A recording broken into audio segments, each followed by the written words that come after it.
Hey, Shalom Markins of Karmak Pasham Jim. It's only giving all praise, honor, and glory to Yahweh, by Hashem, Yahweh Shai, Bashem Chachwadash. Want to give double honors unto the elders, the apostles of GMS, and Shalom out there to the hopeful elect, pushing his truth in all sincerity.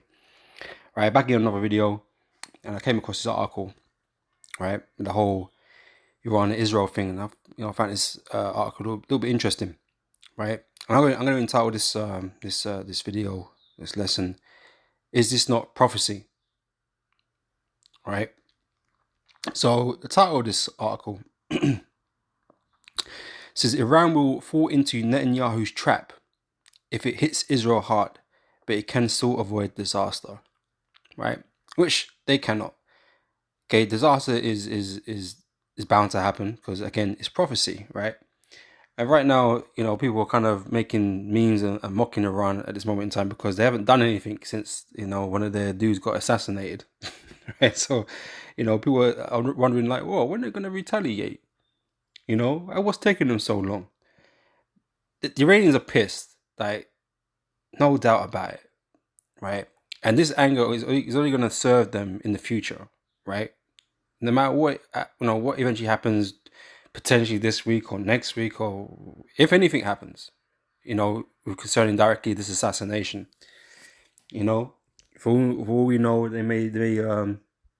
which sounds unlikely, but the US is talking about a ceasefire, which will deter Iran's retaliation. But Netanyahu don't want to do no ceasefire. This guy is on the warpath, right? Netanyahu is on the fucking warpath, man. He ain't taking no for no, no as an answer.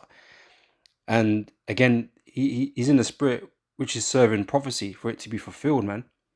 To bring these nations, into what is going to be World War III, right? Because Iran will do something at some point because that's part of prophecy. Because like I said, these men are angry, man, and they really want to get at you devils. They really do want to get at your devils, man, but they know it's not quite as simple as just going in there and doing the thing. There is greater repercussions that they have to consider. This is war after all, right? You don't just charge in recklessly like a madman. No, everything has to be measured and tactically worked out. But right now, you might say Iran's at a bit of a disadvantage, at least for the moment. But this is why Russia is going to play their part in all of this, okay, in China and that kind of stuff, right? But Russia's being kept busy with the Ukraine war at the minute, with NATO, essentially, right? Because NATO supplying Ukraine with weaponry and all that kind of shit. So, Russia kind of a little bit busy, right? But it will happen. It will happen, right? So let's get into this article. I'm not going to read, how much is there? It was, you devils. So I read this article yesterday and I could read the whole thing. And now they've fucking blocked it. Alright, give me 1 second. Let me see if I can find an alternative one. I doubt it. 1 second. These man thought they could outsmart me. Man, I got this article back online, so let's peek into this. Alright. So the first paragraph is talking about the assassination and what went down and why Iran's pissed and why they said they were going to retaliate. But they've yet to do so.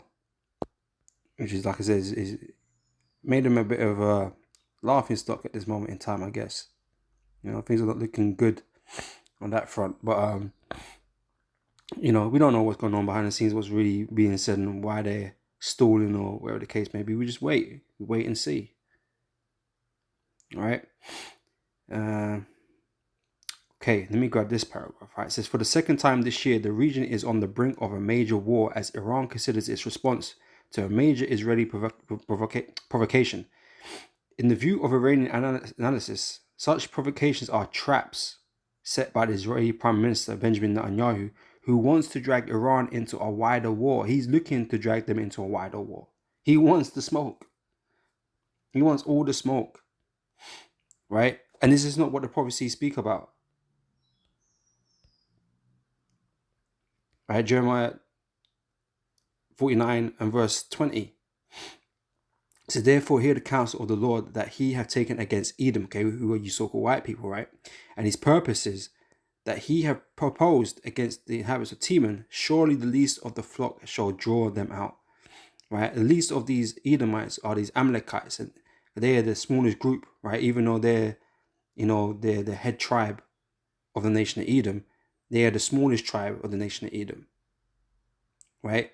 It says, surely the least of the flock shall draw them out. Surely he shall make their habitation desolate with them, right? It's Netanyahu, right? That's calling, he's really trying to provoke this war. Okay, he's of the Amalekite ilk, right? And he's being used to fan the fires of war, the flames of war, right? And he ain't backing down, and he's struggling or suffering pressure within his own nation because they know he's a fucking corrupt piece of shit, right? And he's desperate, and so he figures that doing all of this madness, right, and supposedly protecting the Israelis and winning the war is gonna put him in good standing, for his fucking legacy or some shit, right? But fuck all of that for a minute. He's nothing but a tool that's being used to bring about this war. But like I said, he's not backing down. He ain't interested in no ceasefires. He ain't interested in giving up no inches, no yards, no nothing. All right. So apparently these Iranians believe that what he's doing is trying to draw them out. Right. This is what the scriptures say. So especially as pressure mounts for a ceasefire in Gaza, Netanyahu, who is increasingly unpopular, is unlikely to remain prime minister in the aftermath of a ceasefire. For years, he has exaggerated the threat posed by Iran, and particularly its nuclear program, to fuel its political ascendance. Now he is seeking war with Iran to avert his personal downfall. Right? Let's see.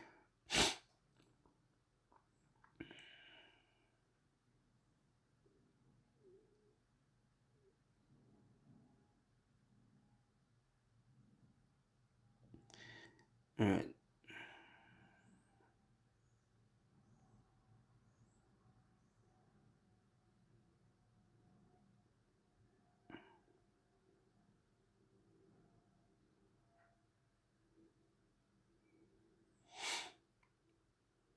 I'm just quickly skim reading through this. Right, okay, so this paragraph here, the effort to head off an Iranian attack by progressing ceasefire negotiations reflects an important point of consensus among Western Arab and Iranian leaders. Just as President Biden reportedly believes that Netanyahu may be seeking to drag the US into a wider war against Iran. These small hats, man, they are a focal point of this prophecy being fulfilled. They're the reason why everybody's going to go down there in the Middle East to fight, because of them. Right? And that is the Lord's battle of Armageddon. Okay? And that is the war in the Valley of Jehoshaphat. It's the same thing. And like I said, these small hats are playing their role in dragging everybody into this conflict. Is this not prophecy playing out? Is it not? Is this not it? Is not everybody playing their roles to make sure this thing happens? The Spirit of the Lord is working on these dudes for it to happen, man. All right. So everyone can feel it, because these men are being too fucking stubborn, right? But they have a duty to protect or defend Israel in a face of, extinction or annihilation, however you want to put it, because that's how they go about it. Like, these men are looking to annihilate us, to erase us. Right, but from a great threat, these other nations are duty bound to jump in to protect Israel, and he knows this. Netanyahu knows this. Right, that's what's been set up. Okay, and so he's just steaming forward. He's steaming forward, man. Okay, hoping Iran gonna do something, so the US and all these other NATO nations are gonna jump in and fuck Iran up. But that's not how things are gonna play out exactly. You're right. But Netanyahu is thinking that he can get rid of Iran. It's not going to go down like that. All right. But again, he's playing his part, just as prophecies, as been set, right? As you stated. Says Poland suggests that most Israelis believe that Netanyahu must resign when the conflict ends. War with Iran offers him a way to recast himself as Israel's righteous defender in the eyes of the Israeli public and the international community.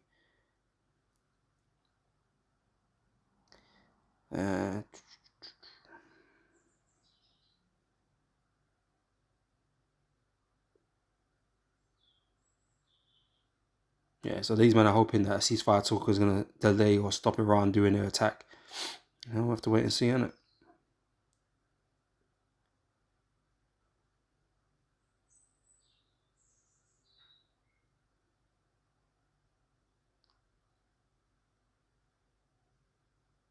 So, but ultimately, Iranian officials must recognize that a ceasefire in Gaza will make Iran more secure. A deal would alleviate the suffering of hundreds of thousands of civilians, restore the security of Iran's Arab neighbors, reduce tensions with the US, and possibly lead to the deposing of Netanyahu. A ceasefire is how Iran avoids the trap. So people are urging them to not to retaliate, basically not to do nothing about it. But like I said, it's making them look a bit stupid, a bit weak. You know, even though it may be the smarter thing to do. But we're gonna see. We're gonna see how it plays out. But yeah, you know, like I said, these men are playing their part in prophecy, man, to have this World War III kickoff, man, and it's soon approaching. You know, did I have another article here?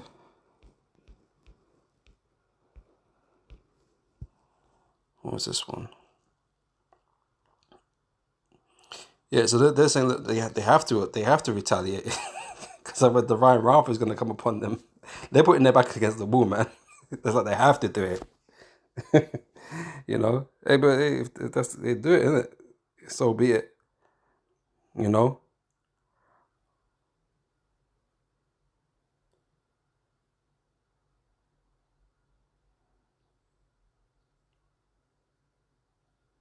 Yeah, everyone's begging them not to attack, not to do nothing. But if any of these other nations were touched like that, any European nation, man, they'll be like, we're going to war. We're going to fuck up this nation. But nah, Iran shouldn't do that. But it just shows you the pressure that, you know, these European nations, America, and that have on against these nations, man. They oppress these nations because they can act without impunity, these European nations in America, right? They can do what the fuck they want to do. No one says nothing. No one can do nothing to them.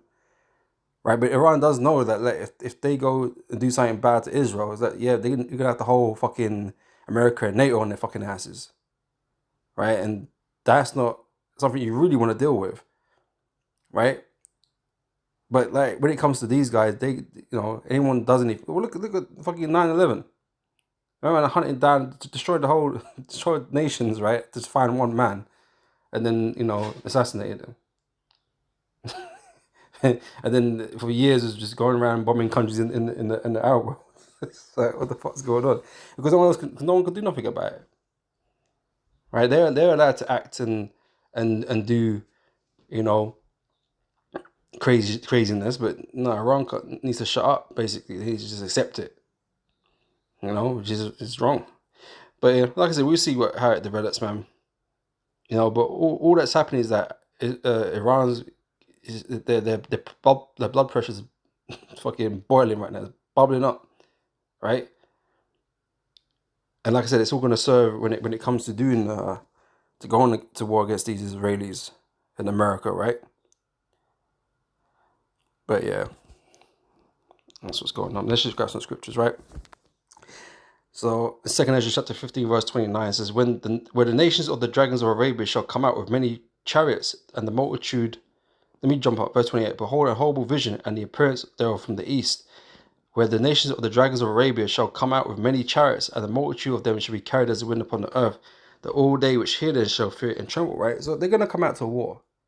These dragons of Arabia, okay, with their chariots, with their drones, with their fighter jets, and all their artilleries and stuff. They're going to come out.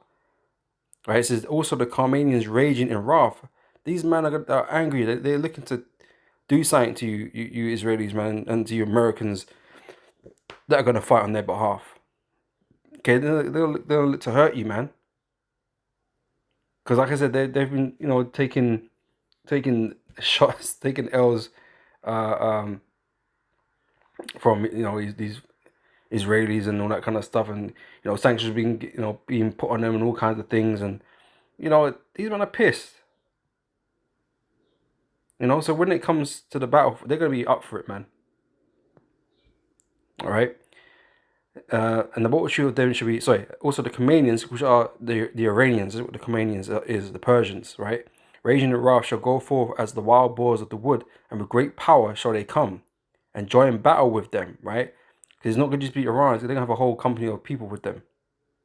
Okay, which we're going to grab in Ezekiel 38, right? Being led by the Russians, right? And they shall waste a portion of the land of the Assyrians. And then shall the dragons have the upper hand, remembering their nature, and if they shall turn themselves, conspiring together in great power to persecute them. Right, so they're going to come for it, man. They're up for the warfare. Right? But I say, you nations have been taking the piss. This is Ezekiel 38 verse 2. Son of man, set thy face against Gog, the land of Magog, the chief prince of Meshech and Tubal, and prophesy against him, right? This represents the Russians, right? In that land today. Right? They're going to come out and come to war. Because they're allied with Iran and these other nations, right? So I will turn thee back and put hooks into thy jaws, and will bring thee forth and all thine army, horses and horsemen, all of them clothed with all sorts of armor, even a great company with bucklers and shields, all of them handling swords. Right, so there's going to be a great company with the Russians, man. Right, and it lists some of them here: Persia, which are the Iranians, Ethiopia and Libya with them, all of them with shield and helmet, Gomer and all these bands, and the house of Togarmah of the north course and all his bands, and many people with thee. Be thou prepared and prepare for thyself, thou and all thy company that are assembled unto thee, and be thou guard unto them. Right, so they're going to come. The Lord is gathering them, making these alliances. Right, and like I said, Netanyahu is the ones dragging them down there into the Middle East. Right, just exactly as prophecy has foretold. Right, because he's pushing for it. He's pushing for that war. He wants that war. You know, he wants to go out as some sort of fucking hero. Okay, but he ain't nothing but a devil, and everybody knows it. You know, but he thinks he can save himself. Nah, he's gonna create a war that's gonna be the end of Israel. Yeah, don't matter about your backing. Don't matter about you know, the US is your ally or NATO is your ally. It ain't gonna fucking matter. Prophecy says Israel is gonna be destroyed, right? And America is gonna be destroyed completely and set on fire. Okay, and never inhabited again. Right, so you're not hey, he ain't a smart man, right? He ain't playing this smart, right? But he's doing exactly what the Lord wants him to do, right? To drag all these nations into war.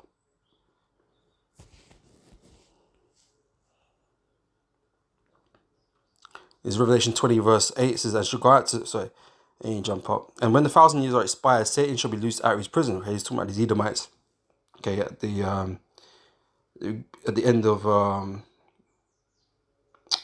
at the end, well, beginning of the Renaissance period, Esau was released or was free to rule again, to come into power and to deceive the nations. After the fall of Rome, that's what I was trying to think of. Right, at the end of his Roman Empire, okay, he was kind of put away for 1,000 years without a kingdom, without rulership, without authority. Right, and was pushed out. Right, so basically when he comes back after the 1,000 years have expired, verse 8, "It shall go out to deceive the nations which are in the four quarters of the earth." Right, and that was during his Renaissance period. Okay, changing all the depictions of the Lord and the Israelites and the angels, all kind of stuff, like iconoclasms, right? He did that to deceive the earth. Okay, it says Gog and Magog, which represents Russia, right, to gather them together to battle. Right, so all of this is being done and to ultimately bring Russia into the fray, to bring them into this warfare. Right, Gog and Magog to gather them together to battle, the number of whom is as the sand of the sea. Right, and that's saying that is playing that part, or dragging these men in. Increasing the tensions. It's Jeremiah 49 verse 14. "I've heard a rumor from the Lord, and an ambassador is sent unto the heathen, saying, Gather ye together and come against her and rise up to the battle. Right, for lo, I make these small among the heathen and despised among men." Right, these Edomites are despised in the earth, man. Okay, and these small heads, because of all the wickedness that they've been doing, quite possibly the most hated right now. Thy terminus have deceived thee, and the pride of thine heart Yeah, okay. Although that dwellest in the cleft of the rock, thou holdest the height of the hill, though thou should make thy nest as high as the eagle, I will bring thee down from thence, saith the Lord. Right? So pursuing to America, right? Because that's the head nation of Esau, right? They've become the most proud, right? And again, they're greatly despised because of how they've gone about using their power, being a bully in the earth, right? Iran's feeling bullied, man. They need help, all right? And they said this little contingency of the Edomites that there in Israel just taking the fucking piss, man. And because they're backed by the US and they got militaries and weaponries and all that kind of stuff, man. Iran's been fucking bullied and pressured, man. United States putting sanctions on them and shit. Doing damage to their economy and to their people.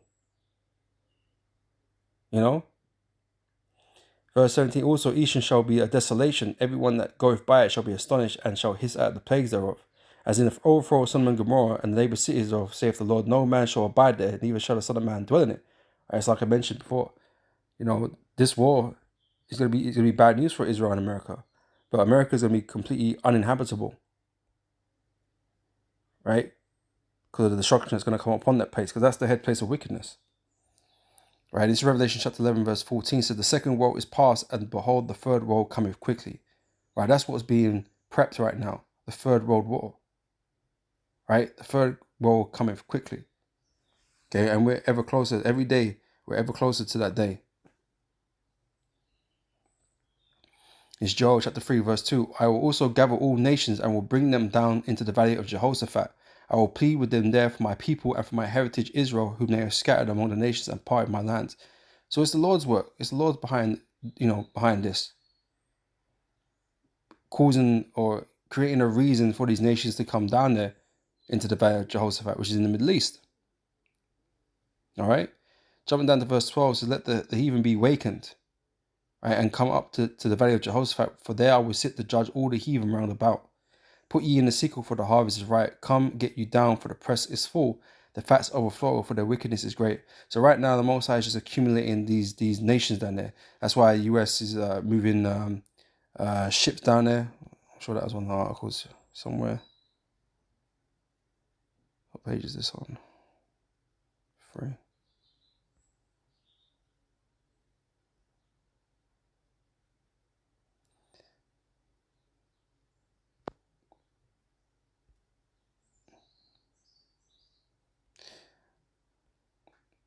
I'm sure it was here somewhere.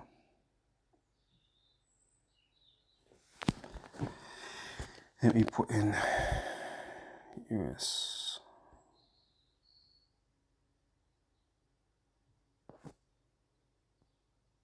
Right, so is US preparing for Israel-Iran war by deploying more ships to the Middle East?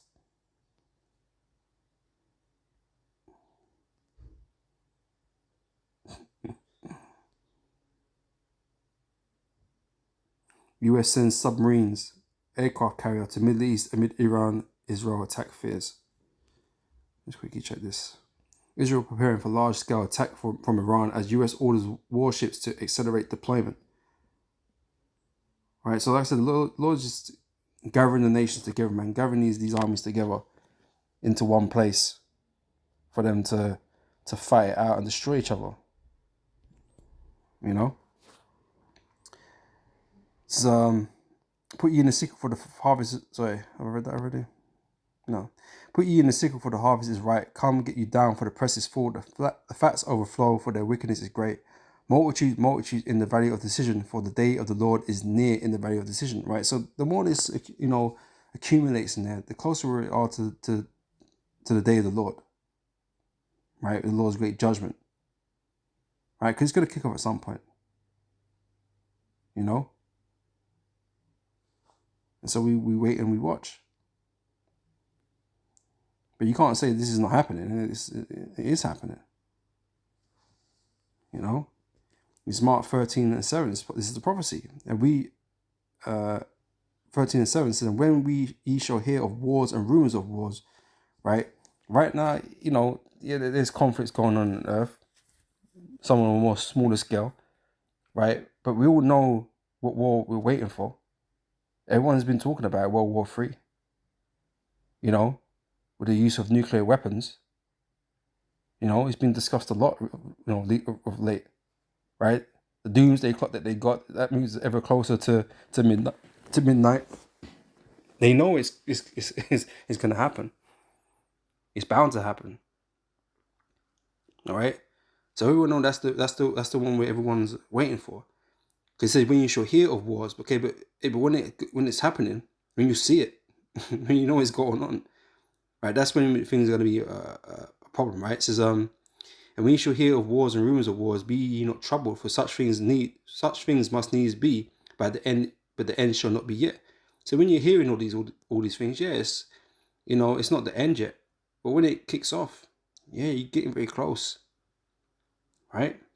So for nation shall rise against nation and kingdom against kingdom, and there shall be earthquakes in diverse places, and there shall be famines and troubles. These are the beginning of sorrows. Right? So the day of the Lord, you know, is coming quick. This is Zephaniah chapter 3, verse 8. I'm going to close out with this. It says, therefore wait ye upon me, saith the Lord, until the day that I rise up to the prey. And the Lord is preparing that prey.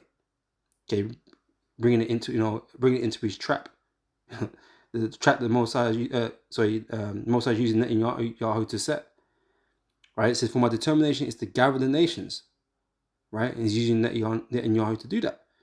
That I may assemble the kingdoms to pour upon them my indignation, which is the Lord's righteous anger. Even all my fierce anger, for all the earth shall be devoured with the fire of my jealousy. Right? So, is this not prophecy? Is this not what's playing out? You know? For those that see it, man, it's clear as day. You know? Everybody else doesn't believe it, then it's in denial, man. You know? Everyone's playing the roles they're supposed to play. Right? Until all things are fulfilled. Alright, so, you know, with that, I'm going to end it there. So, the whole this is edifying, and I'll catch you brothers and sisters on the next video. So, till next time, I say shalom.